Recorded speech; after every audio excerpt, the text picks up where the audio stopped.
Hi y'all, today's workout video we're going to have a discussion on terrain and safety. So today, since I'm in the mood to go around with my high heel shoes, the key point is to deal with reality. So you can see here we got a bunch of mud. You need to know to walk and deal in any kind of terrain for whatever you're wearing, because there's shit that might happen. So like here, when you step in, you have to know that you're going to be heeling in like that if you're not doing it right. So on rainy days, maybe you don't want to wear. Likewise on the wood, with the balance, you want to run it up more on your toes to deal on the hard stuff. That's pretty straightforward.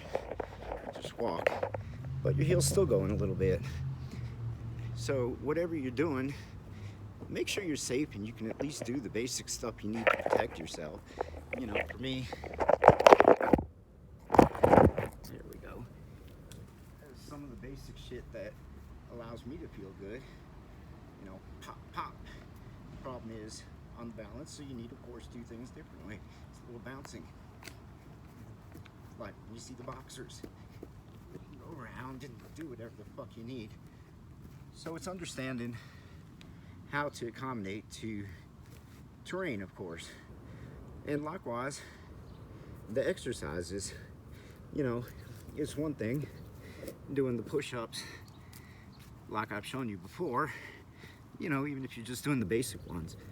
The one-handed, you know, same thing. Oops, I see my dress is in the way. Now, here's the thing that changes. I have to lean all my weight on the twisted foot. Huge amount of pressure. It's the exact opposite in many ways of what you're doing. So for everything, you really take the time, depending on your dress, to learn and accommodate, you know. And when I say dress, like my nails, sure, they're Freddy Krueger length, but knowing I wear different length nails too. Of course these make good weapons, obviously. At this length, no, they're not as dangerous, but if I just go snap, we're out to play. You know, knowing your nails, you know, short nails you don't need to snap, sharp nails you're already good, unless they're too long, snap and jagged. You know, test your equipment, break a nail so you know what you're doing. Otherwise, tied to terrain is situational awareness too. You know, pay attention to those kind of things that are most likely going to be around you. And you know, when your warning bell's going off, they're always right. You may not know why. You may feel stupid reacting to them. You know, feeling stupid and being dead, big difference. And that's okay. So you got to run with it. Now back to the trainy junk. My favorite, usually, of course, I don't know, of course, I just like to play on the sidewalk, or when COVID ain't around, in a yoga studio, of course.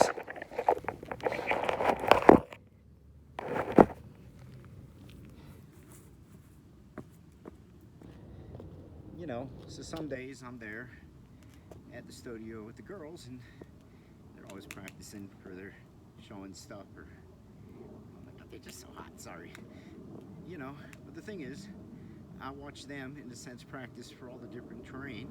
You know, if you're going to be preening up there on stage because you're doing your bodybuilding stuff and things, you know, you watch them walk.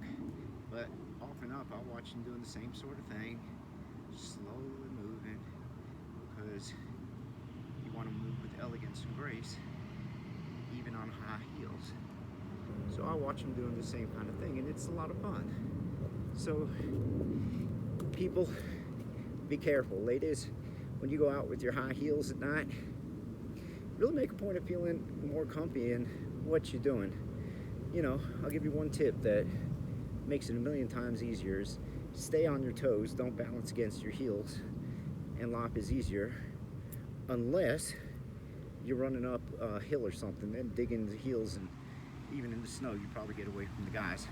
So, you know, here's the thing, like I said, toes, like this. If you stand on your toes, you can probably just walk. It gets tiring really quick.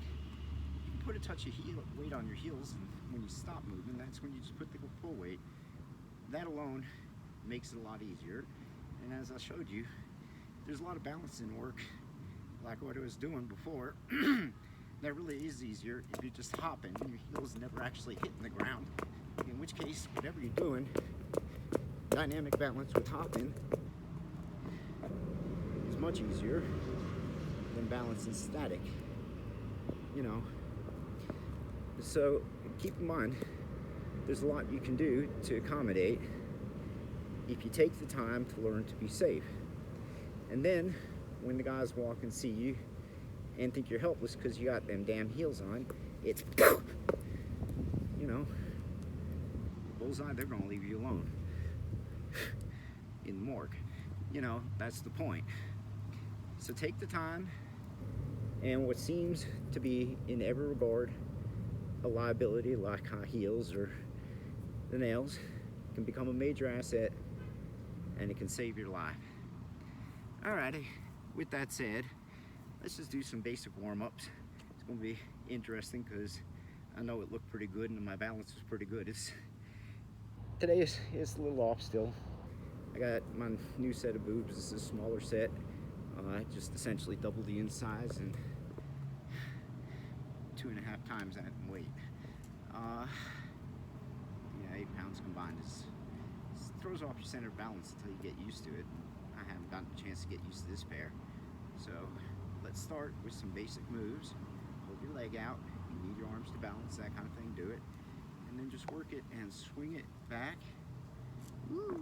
Had a little balancey issues. See, that's what I was saying with these shoes. For some of this. Hence practicing. Back. Oh shit. I can't seem to do it right. Alright, now I'll try the other side. There we go. Back and forth. You want to lift it up so you're feeling it here. If you're balancing, you're going to feel it. You're using your toes and your heel. So you're going to feel a lot more in your foot. Let's do 10 of these. So I think this is 3.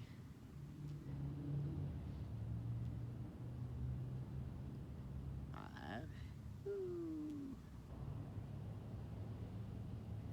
6.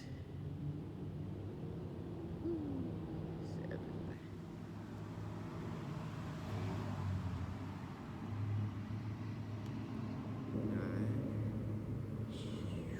10. Given you guys have the other side to finish up, and clearly my balance ain't gonna go there so well, I'll talk for a minute and end with a couple. Here's the thing. I know what I'm doing I make look fairly easy. The fact is, 5 years ago, I couldn't walk on high heels and wearing these. Oh, that's funny. I've just made a point knowing the day I came out, about 5 years ago, I was going to receive incredible shit. I know what the girls get. I know what the blacks get. I know what the LGBT get. I know what the Hispanics get. I knew it back then. I thought, well, fuck it. All you got to do is learn how to deal in every possible situation that you can and make sure you're safe as humanly possible in all of them, knowing it's going to happen and who the fuck cares because you're going to die anyway. Live your life and enjoy it. You know, with that said, I've been attacked hundreds of times since I came out, whether it's harassment, someone trying to beat me, the gang's trying to kill me, the white supremacists doing whatever the fuck. I have no idea what's in their crazy ass minds. Guy tried to rape me 4 times. He ended up in the hospital. See, that's the point. Most of the time, it just ends up with the po-po hauling someone away instead of any direct contact, because words are always the easiest. And when that fails, well, knowing what to do. But it's not, like I said, just knowing what to do. It's how to accommodate, like I was explaining to you back there with the heels. You know, many things, the difference in balance or effort. Once you learn, it becomes automatic. It's like riding a bicycle. Same thing with high heels. I mean, you crawled, then you toddled, then you walked, then you ran, and then you took up high heels. That's all you got to think. You know, same thing.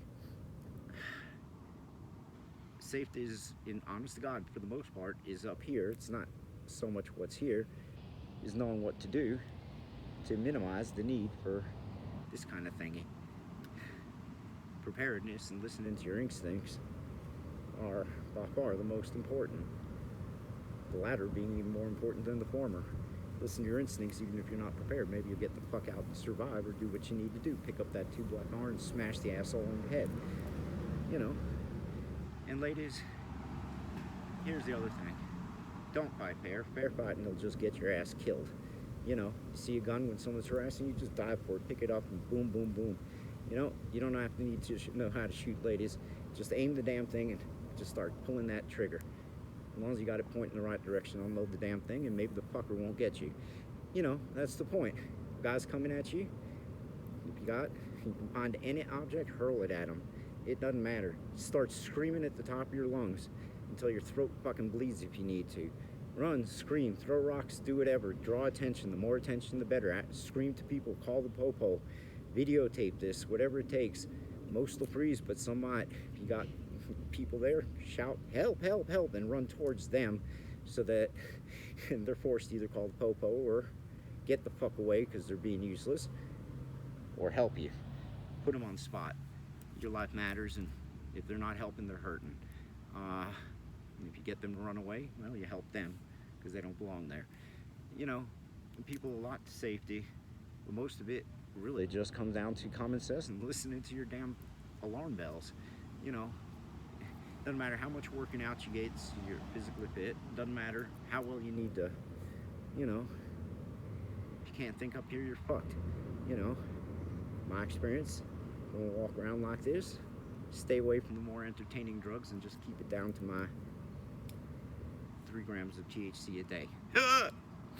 Obviously, I'm quite functional. My balance is there and whatnot. Clears my head. Anything else? It ain't happening. I don't want to die. You know, so enjoy yourselves. When you're afraid, that's the other thing, because confrontation can be quite intimidating. You know, the magic behind it, no matter how scared you are, is to try and minimize how afraid you are as far as an appearance goes. And if at all possible, to stand up to them, you know. I mean, here, one tactic that tends to work for the smaller you are, the better, is keep your hands down, keep them open, and for the guy who's like this tall, and as deep as his face, you know, it's just walking up, sauntering her up, and please do something so I can have so much fun at your expense. And walk out once you're about 4 feet away, given normally that you haven't given them time to respond. And then if you need, keep your eye on it. Sometimes just walk away. You know? But if not, when you're walking away, if you really want to have fun, it's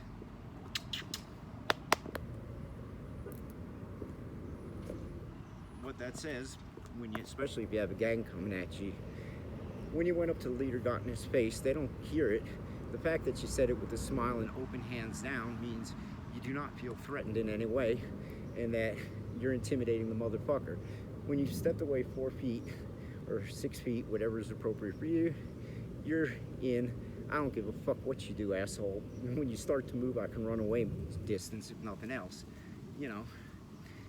But by virtue of you do the walk away and the intimidation and the fuck you thing, without looking at him, it says, I ain't afraid of you for fuck. Just get the fuck away or you're in trouble. You're all dead. I dare you all, I don't care how many of y'all, to come at me because you're dead. You know, whether or not you're actually capable of that, meaning the dead part, you own them. Next time they're walking down the street, you'll discover when you're looking in their direction, they ain't looking in yours, because that means they have to acknowledge you beat them. It's standing up for yourself, standing tall, standing with pride. That's a huge part of fighting back, and unfortunately most people think this is what you need to know first. It's knowing how to use this. That'll keep you out of 90% of the scraps. The other 10%, if you ain't knowing this or how to run or whatever, you're fucking dead. You know, personally, you're better off learning how to use this and not learning how to use this, because that's 90% of the time. The other 10%, well, good luck without this, but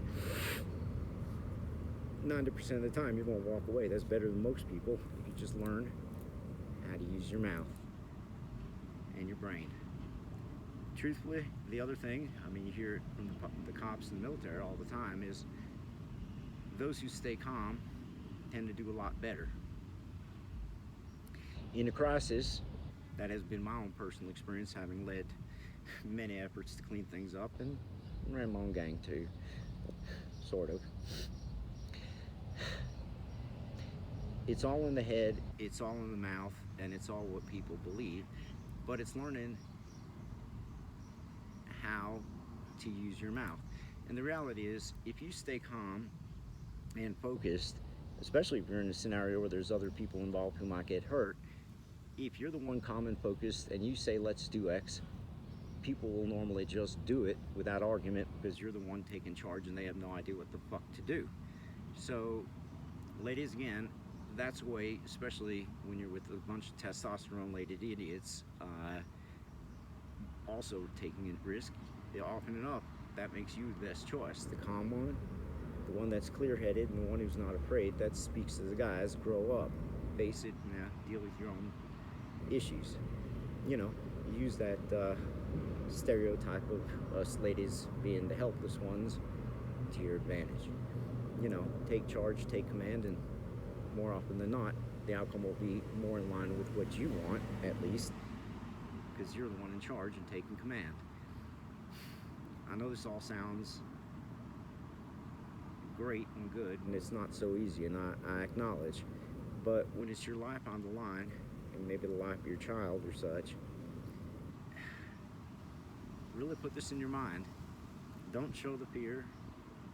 Keep your distance if at all possible. Try and avoid getting in their face in any way if you can. If you have to, play such games with intimidation. Make sure you're always prepared, that in the context of whatever you're wearing out the door, you know how to use that equipment, high heels, nails, whatever. And stay calm. Don't be so fucked up and trashed out when you walk around that you're not going to hear your alarm bells and you can't defend. You know, smoke your joint, have your line of coke, drink your beers, whatever. Just don't go too far so you don't die. Alrighty, I think we're hitting the 20-minute limit either way, so I will just introduce myself and then sign off. My name is Andi Bloom, founder of One Voice, a worldwide movement to stop the hate. We educate people on how to fight back and how to be heard. I hope you enjoyed this video. Bye.